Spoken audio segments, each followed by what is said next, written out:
Chapter 23. A New Life. Next morning they started upstream. His Excellency, the Governor of North Carolina, had a large entourage. 100 regular soldiers as a ceremonial bodyguard, and a train of aides de camp, secretaries, notaries, servants, and others. The canoes paddled in a fleet, stretching from bank to bank. They were bigger than any Guy had ever seen, able to carry as many as 40 men apiece. They made a fine spectacle, with the soldiers in their scarlet and buff and the gentlemen in their rich clothes. The sun darted off brass and steel and silver in quick bright flashes, and made the pipe-clad equipment of the troops shine dazzling white. Guy travelled in one of the rearmost canoes, wielding a paddle in front of a black-bearded ranger who had been told off to keep an eye on him in case he decided to make a bolt for the woods. During his time in prison, he had heard nothing of what had passed since his arrival in the town. To his amazement and delight, he now learned that the stockade had not been lost.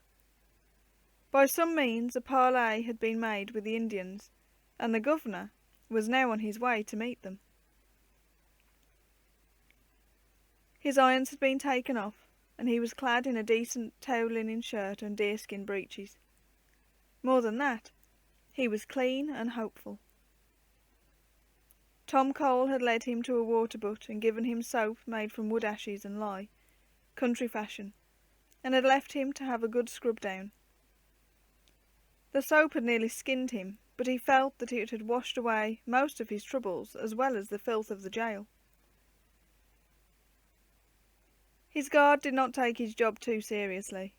Sitting behind him in the stern, a cheerful soul, he greeted Guy in a friendly bantering way, as if he were a comrade rather than a captive. For him, Guy learned much of recent doings.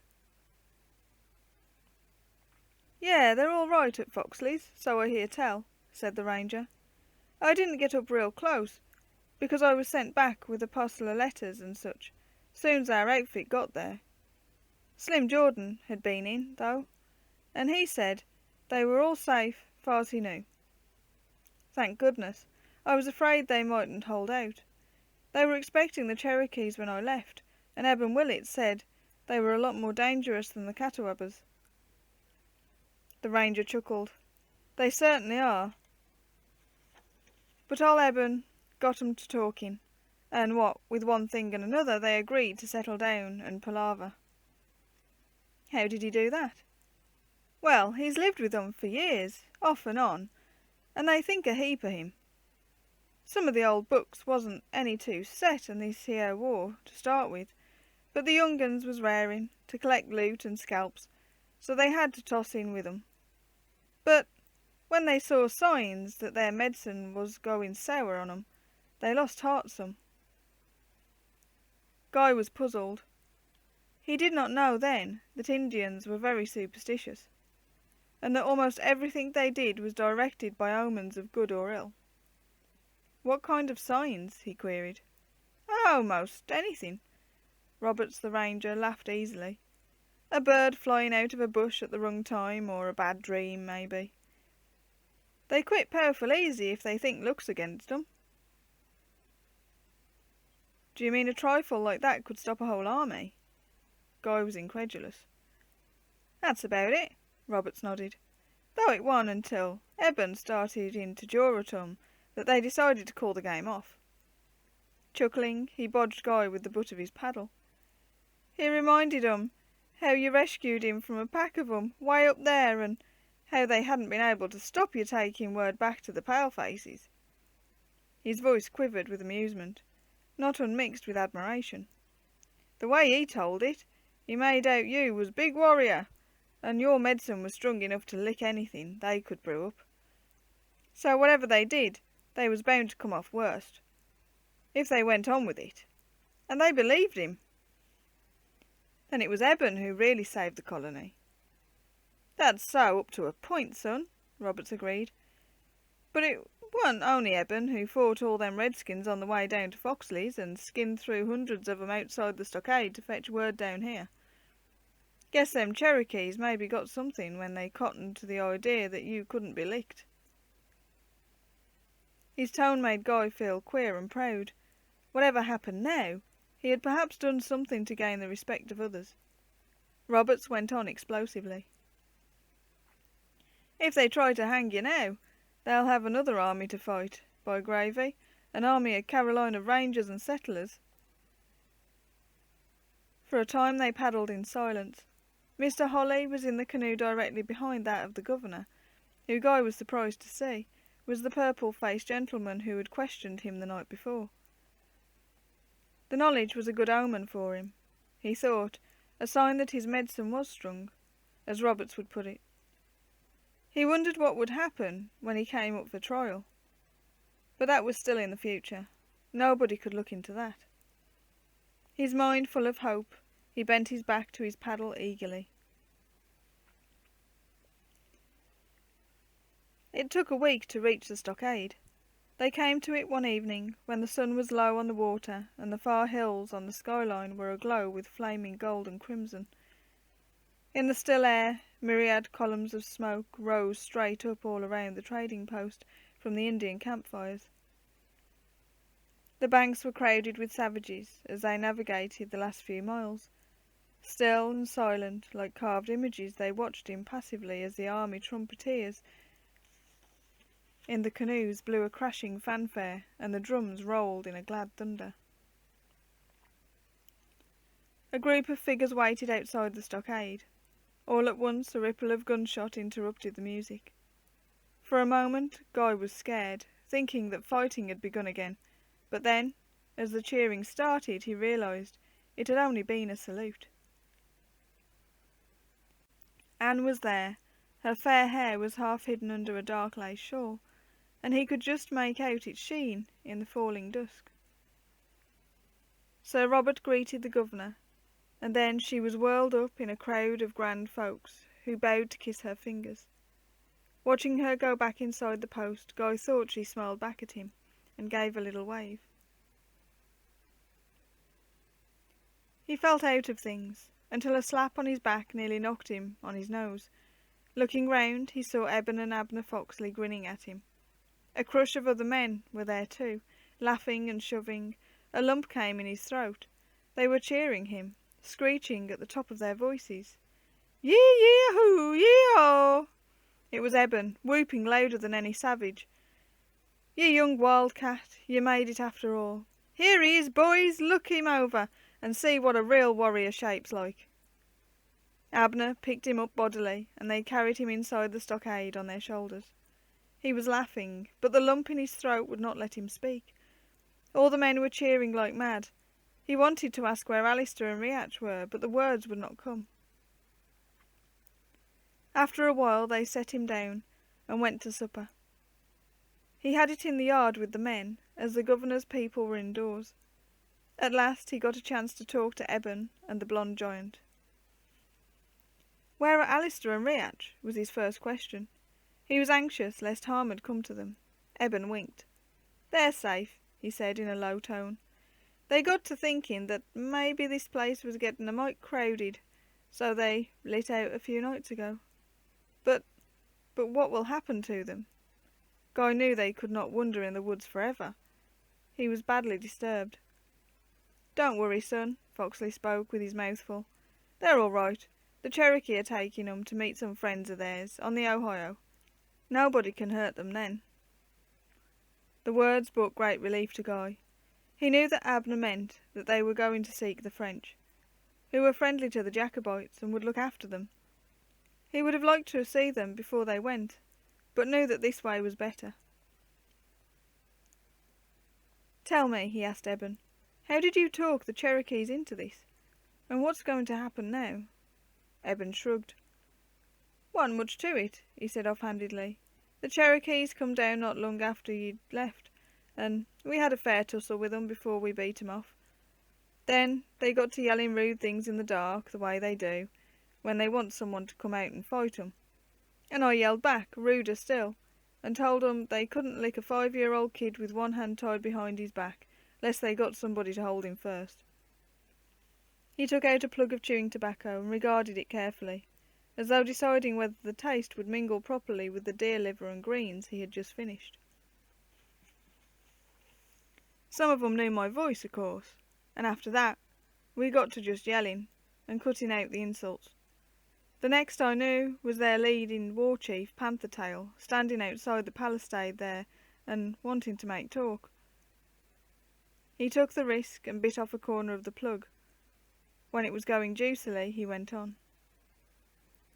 He said the French had gammoned the young men into starting all this ruckus, and he'd just come along to keep an eye on 'em. That was all my eye, of course. He'd have been as bad as the rest if things had gone well for 'em, but I guessed that they'd got a scare about something. Injuns don't scare easy, and the Cherokees are mighty hard characters, even for Indians. So I knew there was only one thing that had upset 'em. They must have got the notion that the spirits was against 'em, and that they was going to have bad luck. He was plumb right too, Abner broke in. 2 or 3 had had bad dreams, and one of their chiefs had met a turtle. That was the sign of his clan, and meant that he'd got to go back. So they was getting downhearted about the whole business. "What else did you tell them?" Guy asked Eben. Eben chuckled.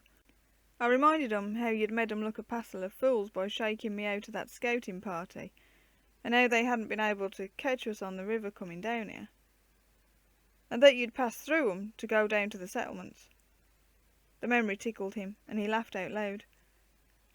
"I knowed they hadn't catched you, for if they had, they'd let us know, mighty quick.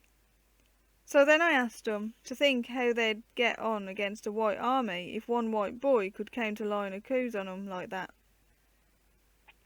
The 2 men went on to explain that the Indians had thought better of their project. It was one thing for them to attack unprepared settlements, but they knew enough of white men to realise that war would be a costly business if the latter were armed and ready for them. However, they made the best of a bad job. If war would not answer, they could fall back on trade. The whole excuse for the invasion was the pretext that the whites were stealing their land. There was some excuse for this, as a steady stream of immigrants were moving farther into Indian country, particularly down the Shenandoah Valley from the north.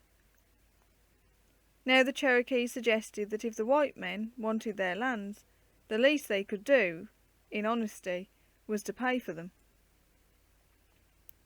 Accordingly, an armistice had been arranged, while news had been sent back to the governor, and now the governor of the colony himself was here to speak with the red men, to make a treaty. "That's what his nibs is here for," Abner said. "You don't think a fellow with a plum-coloured beak like that 'ud come voyaging all the way up here just to say how do to us, do you?" "I hope he brought plenty presents in them canoes," Eben remarked. "In a big deal like this, they ain't going to be satisfied with a few looking-glasses and shoddy red blankets." He was prevented from saying any more by the appearance of a natty gentleman in a black suit, who looked about him nervously. It was plain that he thought Foxley's store was a very crude and rustic establishment, low, in fact, and inhabited by people as barbarous as the Indians. His accent was bursting with offended gentility as he spoke to them. "I have the honour to present His Excellency's compliments to Mr. Guy Sands, with the request that he will follow me at once, if you please." Guy got up. The natty gentleman sighed. It was just as he had feared, a vulgar fellow in a homespun shirt and leather breeches. Turning on his heel, he led the way indoors. The governor and Sir Robert were seated at table with Mr. Holly and some others. Anne was not present. No doubt she had withdrawn when they began on their wine. They were all jovial. His grim features aglow like a turkey cock's, His Excellency looked Guy up and down. He was smiling. "Ah, here he is," he said. "The young man who ran from a plantation and saved one of His Majesty's finest jewels. I refer, gentlemen, to our fair colony of North Carolina." He went on like this for a few minutes, while they hemmed and hawed in a subdued way that showed they agreed with him. Guy was nervous and embarrassed. He wondered what was coming. Soon the governor addressed him personally. "Sans, my lad," he snapped, with a rasp in his voice. "You were transported to this colony as a rebel. Since your arrival, you have committed at least one further crime, to common knowledge. What do you think you deserve, eh, you dog?" This was a facer. Gaping at him, Guy did not know what to reply. Then he saw Sir Robert laughing, and knew with relief that nothing bad was going to happen. "You can't answer? All right, I'll tell you, my man. You have a pardon. Do you hear? You're free." The room spun round, whirling in strange colours. It was a while before Guy understood any more. The whole thing was too much for him to grasp at once. But then these fine gentlemen were shaking him by the hand and telling him what a fine fellow he was, so he knew that it must be true. Sir Robert slapped him on the shoulder, saying in a voice that seemed to come from a long way off, "Never fear, Guy. You'll either be an ornament to the colony, or be scragged yet." He laughed loud at this, though Guy did not think it very funny. Then he was outside in the dark. He stood on the veranda, his head still swimming. In the shadows someone came close to him. He knew who it was before he saw the glint of the torchlight on her gleaming hair. They stood there a long time before either of them spoke. Then she said, "Oh, Guy, I'm so glad." He had never been so happy. Through the night beyond the stockade, they could see the twinkle of the Indian campfires. Somewhere out there Alistair and Riach were sitting. He wished he could let them know of his luck. Silently he breathed a wish for their happiness and good fortune, knowing that he would never see them again. "When are you going back down the river?" He tried to see her face in the gloom. Anne shook her head. "We are staying here. Father is going to build a house on our land over there, where you saved us from the savages." A shudder ran through her, and then she added, "But there will be no more Indians, for they are all going away." There was silence. Then she asked, "And what of you? Are you going away too?" He shook his head. "No, Eben and I are going into partnership with Abner Foxley, trading with the Indians, and the settlers that will soon be coming." Together they stared at the hills, now just a dark line against the sky. A star hung over them, blazing in glory. Guy took a long breath. "It will be a good life," he murmured. "A good life." The end.